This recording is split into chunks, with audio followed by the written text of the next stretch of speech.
على رسول الله وعلى آله وصحبه ومن تبعهم بإحسان إلى يوم الدين. Nous continuons dans Waraqat fi Usul al-Fiqh. On était sur le chapitre de Al-Amru, la recommandation. Et il y a un sous-chapitre actuellement qui complète Al-Amru et Al-Nahyu, la recommandation et l'interdiction, d'où nous allons s'entretenir aujourd'hui, qu'Allah nous facilite. Le Cheikh Rahimahullah Ta'ala dit Tanbih, rappel. Man yadkhulu fil amri wa nahyi wa man la yadkhul. Qui Allah interpelle dans la recommandation et dans les interdictions. Wa man la yadkhul.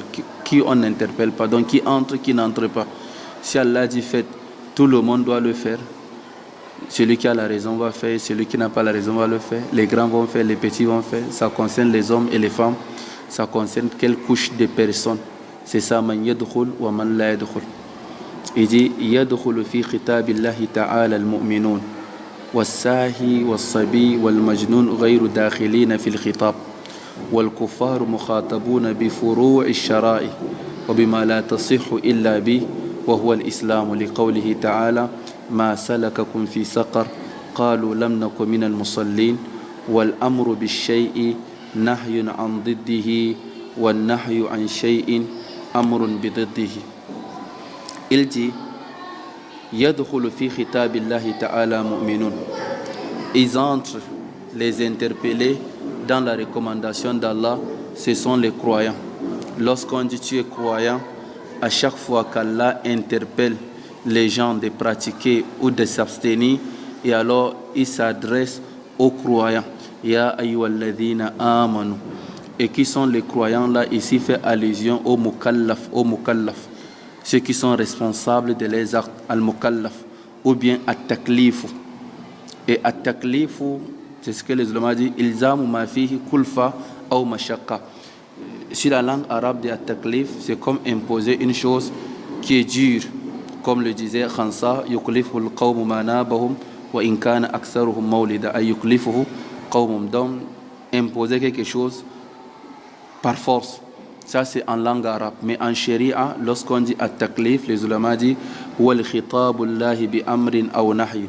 Ce sont des recommandations d'Allah de pratiquer ou de s'abstenir. Hein? Donc, c'est ça qui est en quelque sorte at-taklif. Donc, at-taklif, c'est de faire ou de ne pas faire ou de s'abstenir. C'est ça ce qu'Allah dit. Ça peut être fi'l sahih, la pratique physique, comme la prière, financière, comme la zakat. Et il y a aussi fi'lul lisan, il y a l'acte de la langue qu'Allah te recommande de dire ou de ne pas dire, de prier, de faire le tasbih, de faire le dhikr, de lire le Coran, de faire autant de choses, faire ou ne pas faire. Il y a at-tarku, ne pas faire. Hein? Et maintenant, ça c'est un point capital. Beaucoup de personnes, parce qu'il y a beaucoup d'innovations que beaucoup disent que le prophète n'a pas fait, mais est-ce qu'il a interdit de ne pas faire? Il y a beaucoup qui disent ça. Le prophète n'a pas fait, est-ce qu'il a interdit de ne pas faire? Mais il faut que les gens comprennent que ne pas faire, c'est faire. Tu n'as pas fait quelque chose, c'est que tu as fait quelque chose. Ça, c'est ce qui a été connu dans la sunna, dans le Coran. Lorsqu'Allah a maudit les ahlul kitab, لئن الذين كفروا من بني إسرائيل على لسان داود وعيسى ابن مريم ذلك بما عصوا وكانوا يعتدون كانوا لا يتناهون عن منكر فعلوا لبئس ما كانوا يفعلون. Donc ils ne font pas, mais Allah dit لبئس ما كانوا يفعلون, malheureux ce qu'ils font, tandis n'ont pas fait. Donc ne pas faire, c'est une manière de faire. Lorsqu'Allah parlait de ceux qui se sont éloignés du Coran, وقال الرسول يا رب إن قوم اتخذوا هذا القرآن مهجورا. اتخذوا, ils n'ont pas lire, mais le Coran a dit اتخذوا. اتخذ, c'est fi'ilun. Donc ici, ne pas faire, c'est faire. Même les Sahaba, lors de à la Mecque, parmi les poèmes qui disaient la in qa'adna wan nabiyyu ya'malu fadhaka minna al-'amalu al-mudallalu. Si on s'assied, on ne fait rien et le prophète travaille, ça veut dire que ce qu'on fait est une œuvre qui n'est pas bonne, qui est égarée. Qu'est-ce qu'ils ont fait? Ils n'ont rien fait, mais ils ont appelé ça faire. Donc ici, n'est pas faire, c'est faire. Il n'a pas fait. C'est d'où vient as-sunnatu tarkiya. On délaisse ce que le prophète sallallahu alayhi wa sallam a délaissé. Il n'a pas fait. N'est pas faire aussi, c'est une religion. Hein? Voilà pourquoi il n'a pas fait adhan et iqama lors de la prière d'Aïd. Voilà pourquoi on n'a pas fait adhan et iqama. Bref, ça c'est un sujet qu'on appelle sunna tarkiya. Il faut retourner voir dans ce domaine d'usul al-fiqh qu'on a développé pour mieux comprendre, pour ne pas dire sans connaissance. Et ici, moi, je conseille à tous mes frères et sœurs de lire ce fameux livre du docteur Yahya al-Khalil, As-Sunna Tarkiya Mafhumuha wal-As'ilatu al-Waridatu anha. C'est un très bon livre, c'est une thèse de doctorat. J'ai le document dans ma bibliothèque, c'est très très important. Tu vas comprendre vraiment qu'est-ce que veut dire délaisser. À quel moment peut-on dire ce qu'il délaisse, on peut faire, ce qu'il délaisse, on ne peut pas faire. Mais l'homme ne doit pas parler de ce qui revient seulement de sa tête. L'auteur des Maraqi disait وَلَا يُكَلِّفُ بِغَيْرُ فِعْلِ بَائِثُ الْأَنْبِيَاءِ وَرَبُّ الْفَضْلِ فَكَفُّنَا بِالنَّحِي مَطْلُوبُ النَّبِي وَالْكَفُّ فِعْلٌ فِي صَحِيحِ الْمَذْهَبِ. Il a dit وَالْكَفُّ فِعْلٌ فِي صَحِيحِ الْمَذْهَبِ. Ne pas faire, c'est faire dans l'authenticité l'école d'Imam Maliki. Imam Malik. Donc, jusqu'à même ça a des sous-chapitres. Lahu furu'un zukira fil manhaji wa sarduha min ba'di dhal bayti yaji. Donc, c'est très important de comprendre ça. Donc, voilà ce qu'on appelle at-taklif. Et maintenant, pour être mukallif, d'abord, pour être mukallif, tu dois avoir la raison al-aqlu. Al-Boulouk, tu dois être pubère. La puberté, si c'est la femme, c'est lorsqu'elle commence à menstruer. Si c'est le garçon, lorsqu'il commence l'éjaculation ou les rêves érotiques, ou lorsqu'il a des poils sur lui, ou bien la plupart des ulémas ont mis l'âge de 15 ans. Adam Nisyan, et que cette recommandation que tu n'as pas oubliée. Donc l'oubli n'est pas un fardeau. Rabbana la tu'akhizna in nasina aw akhtana wa adamun nom, et le sommeil, tu es en train de dormir, la prière de Zuhr est sortie ou la prière de Asr est sortie. Ton sommeil, tu n'es pas responsable, sauf celui qui savait que dans son sommeil, s'il ne pouvait pas rattraper la prière. Celui qui a veillé toute la nuit dans le travail, il rentra à la maison à 4h30. Il dit, je vais dormir un peu pour me réveiller après Fajr. Il sait qu'il aura un sommeil profond. Là, il est responsable de ce sommeil parce qu'il pouvait tout analyser avant son sommeil. Donc voilà les conditions. Le prophète sallallahu alayhi wa sallam, dans l'hadith d'Abu Daoud et Tirmidhi, qu'est-ce qu'il a dit? Rufi al-qalamu an salasati, anin na'im hatta yastayqiz, wa anis sabi hatta yakbur, wa anil majnun hatta ya'qila aw yafiq. Les plumes se sont retirées sur les enfants, sur celui qui dort et celui qui est inconscient. Bon, maintenant, il y a le cas de l'homme ivre, l'ivresse. Est-ce que l'homme ivre est responsable des actes? L'homme ivre, beaucoup des ulémas voient qu'il y a deux sortes d'ivresse. Voilà. Donc, l'homme ivre, s'il fait quelque chose, il n'est pas responsable, mais s'il détruit les choses des gens, il va rembourser. Il va dédommager. C'est comme le semblable d'une personne fou qui peut détruire la chose des gens et alors sa famille va dédommager. Anna sakran qad yadhhabu jami'u aqlihi hatta la yakuna la ya'qil shay'an. L'homme ivre, il y a l'homme ivre à 100%, il ne voit rien, il n'entend rien, il est ivre à 100%. C'est celui qu'on appelle as-sakran al-tafi. Et maintenant, ce sakran, celui qui n'a la raison est parti à 100%, ces transactions ne sont pas validées. Acheter ou revendre, s'il a franchi un esclave, ce n'est pas validé. S'il divorce la femme, ce n'est pas validé. Donc, parce qu'il n'est pas responsable. Mais celui qui a une partie de sa raison, il sera demandé. Il a dit Ammalladhi lam yafqud jami'a aqli, celui qui n'a pas perdu toutes ses facultés mentales, fahadha alladhi qawlu man qala, c'est là où les ulama disent la yalzamu sakran iqraru uqudin bal ma jana itqu talaqin wa hudud. Donc en quelque sorte, voilà, celui qui est dans l'ivresse pure, il n'est pas aussi responsable. Voilà. Et aussi il y a halul makruh, l'état d'une personne qu'on force par contrainte de commettre un péché. Là aussi, il n'est pas responsable de ce qu'il va faire. Hein? Ijma'an. Voilà, on l'impose de faire quelque chose qu'il ne veut pas faire. Et là aussi, il n'est pas mukallaf. Comme exemple des personnes qui vont écrire, qui vont fabriquer des chaussures. Sous la chaussure, on écrit le nom d'Allah ou le nom des messagers pour que les musulmans achètent et peinturent le nom d'Allah ou des messagers. Ils se trompent. Le musulman a fait, il ne sait pas. Tout ce que l'homme ne sait pas ou par oubli, il n'a pas de péché et il n'a pas dénigré sa religion. Donc ici, ce n'est pas considéré. Et il y a aussi le cas de Al-Ghadban. Jusqu'à on parle de Talaq al-Ghadban. Il y a une forme de colère que l'homme sort de ses facultés mentales. Ces formes de colère-là, beaucoup de ulama ne valident pas le divorce en cet état. Regardons Ibn al-Qayyim dans Ilam Muwaqqi'in en Rabbil Alamin. Donc en quelque sorte, voilà celui qui est al-Mukallaf. Voilà ce qui est al-Mukallaf. Et aussi il y a As-Sabi. As-Sabi yul-Mumayyaz. Un petit garçon qui discerne, mais il n'est pas pubère. Il a 9 ans, 10 ans, il connaît bien les halal, haram, il a des bons comportements. Est-ce que l'islam, la religion, devient obligatoire sur lui? C'est dit ça, Maliki a dit que non.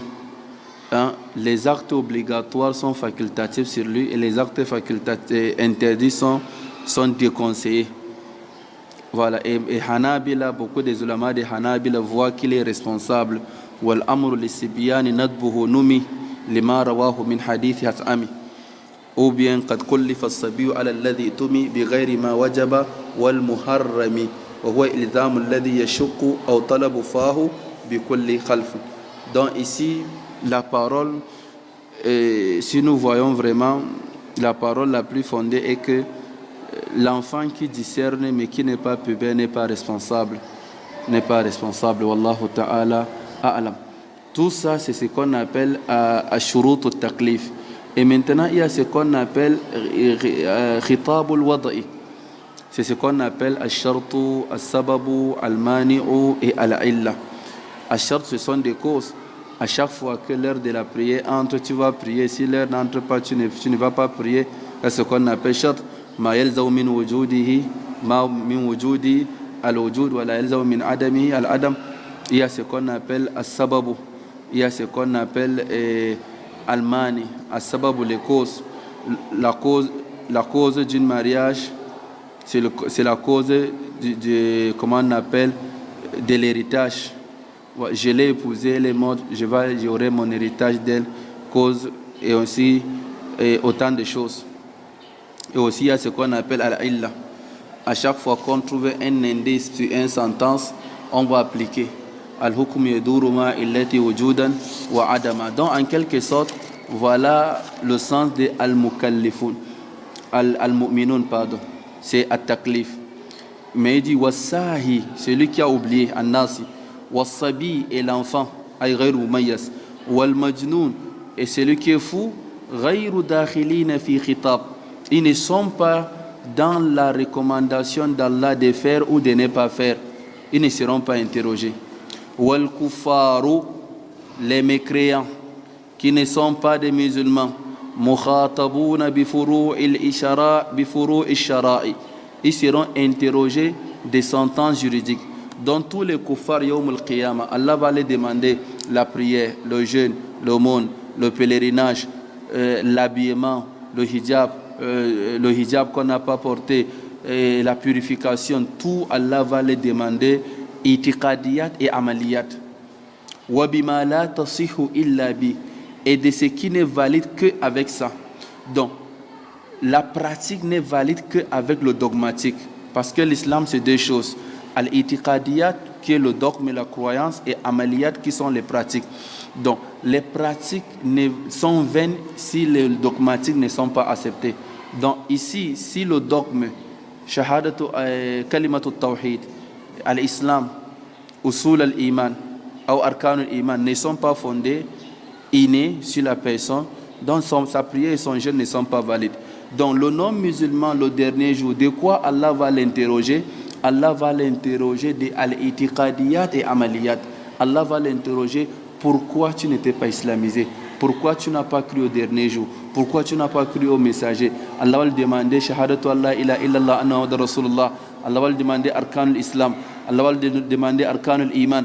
Allah va lui demander al-ihsan. Tout Allah va lui demander. Et après Allah vient lui demander encore le détail, la prière, le jeûne, le môme, le hijab, le niqab, tout et bien d'autres.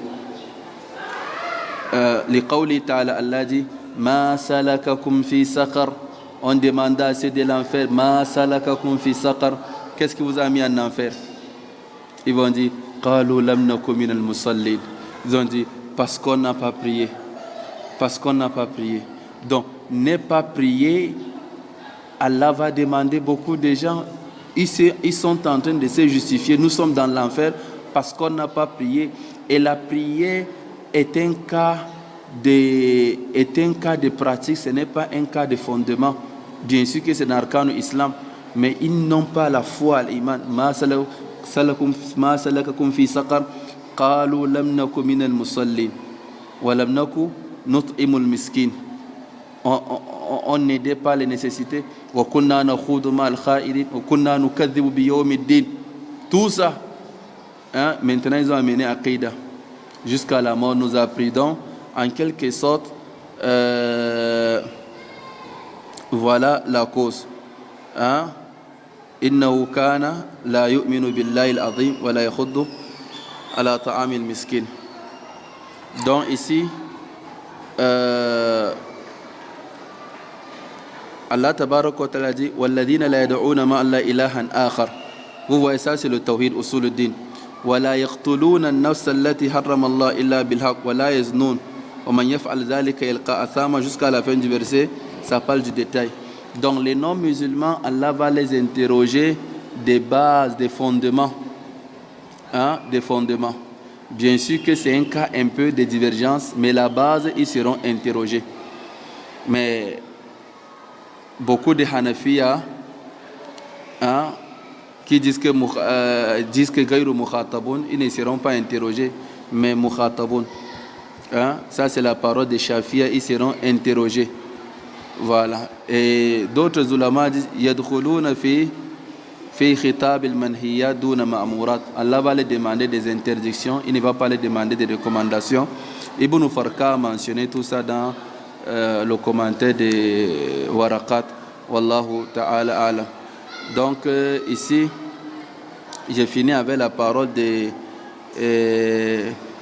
Imam al-Nawawi qui disait dans Sharh al-Muhazzab, il a dit wa amma al-kafir al-asli, le mécréant pur, fattafaqa ashabuna fi kutub al-furu'i ala annahu la yajibu alayhi as-salatu waz-zakatu was-sawm wal-hajj wa ghayru dhalika min furu'i al-islam.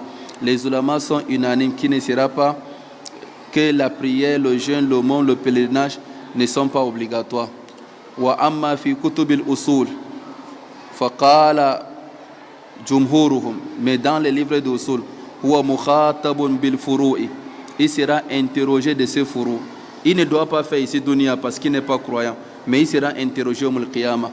Kama huwa mukhatabun bi asl al iman, comme il sera interrogé par la foi. وقيل لا يخاطب بالفروع. D'autres disent qu'il ne sera pas interrogé. وقيل يخاطب بالمنهي عنه كالتحريم الزنا والسرقة والخمر والربا. D'autres disent non, il sera interrogé de ce qu'on lui interdit, mais pas de ce qu'on lui recommandé. Donc ça c'est la parole d'Imam Nawawi dans Majmou' Sharh Muhazzab, ce grand recueil de l'école de la jurisprudence de l'école Shafi'iyya. Donc en quelque sorte, voilà quelques cas qui entrent dans l'amru et al-nahyu. Nous allons retourner, Inch'Allah, une fois parler de al-nahyu, si Allah tabaraka wa ta'ala nous facilite. Ou bien nous allons dire al-nahyu n'est pas grand chose, parce que al-nahyu c'est l'opposé de al-amru. Il dit wa-nahyu istida'u at-tarki bil-qawli mimman huwa dunahu ala sabil al-hujub. An-Nahy, l'interdiction, c'est aussi t'inviter de délaisser quelque chose. Hein? Délaisse le mensonge, délaisse la fornication, délaisse autant de choses. Allah sabil al-wujub, à titre obligatoire. À chaque fois-ci, Allah interdit une chose, cette interdiction est à titre obligatoire. Obligatoirement, tu dois délaisser. وَتَرِدُ صِيغَةُ الْأَمْرِ وَالْمُرَادُ بِهِ الْإِبَاحَةُ. On peut trouver les différentes formes de nahi. Comme on a vu les différentes formes de recommandations, il y a les différentes formes aussi des interdictions. Ça peut venir al-ibaha. Ça peut être at-tahadid. Al-ibaha, une chose permise.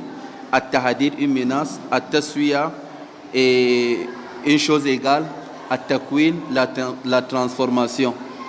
Et aussi, il y a autres sigas qui ne sont pas venus dans le livre. Prenons l'exemple de Fi'l al-Mudari, al-Maqroun bilam nahiya. Allah dit wala taqrabu zina, wala taqrabu zina, en utilisant la an-nahiya, la ta'kulu ar-riba, la ta'kulu amwalakum baynakum bil batil, la, avec des interdictions. Il y a al-jumla khabariya allati waradat bi lafz at-tahrim, hurimat alaykum ummahatukum. Donc ça c'est une forme d'interdiction.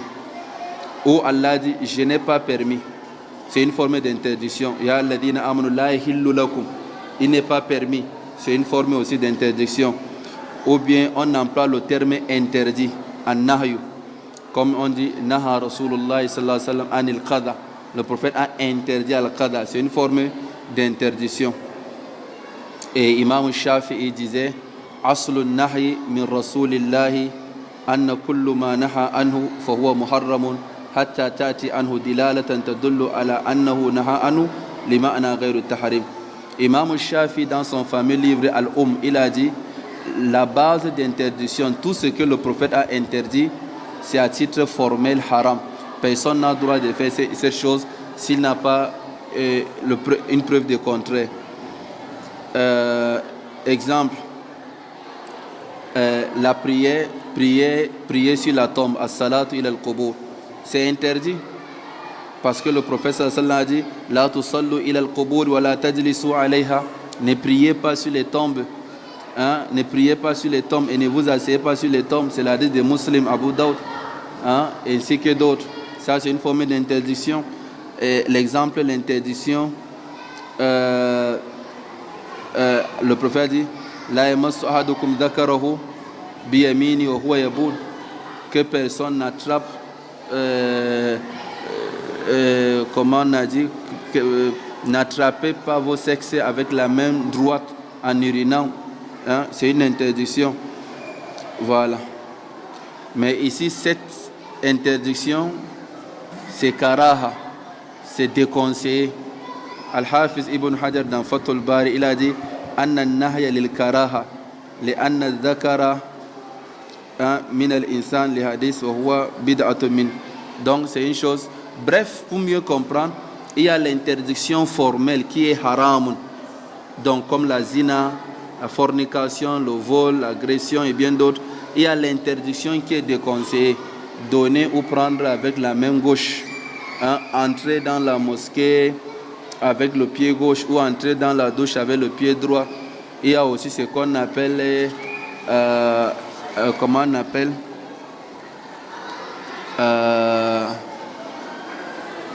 le nom m'échappe, khilaful asl, d'où nous allons voir Inch'Allah après.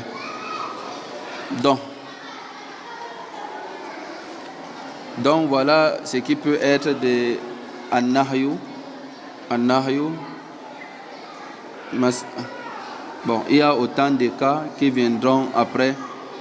Et le cheikh aussi a donné l'exemple il y a des cas d'exception, comme ad-du'a. Rabbana la tuzigh qulubana, ce n'est pas an-nahyu mais c'est ad-du'a. Rabbana la taj'alna min alladhina, c'est ad-du'a, ce n'est pas an-nahyu. Rabbana la tuzigh qulubana, tout c'est an-nahyu. Il y a al-irshad, il y a alladhina amanu la tas'alu an ashiya, c'est ça, c'est irshadiyya. Il y a at-tahqir, mépriser une chose, conséquences, transformations. Il y a aussi les sigas. Nous, notre problème, au bas niveau, comprenons seulement Al-Amru et Al-Nahyu, n'allons pas très très loin parce qu'il faut comprendre la base comme ça d'Usul. Et puis dans l'avenir, on peut développer autre sujet si Allah nous facilite, Inch'Allah. Nous allons revenir parler de Al-Amu et Al-Khas si Allah facilite. Subhanakallah bihamdik. Nashhadu an la ilaha illa anta nastaghfiruka wa natubu ilayk. Assalamu alaykum wa rahmatullah.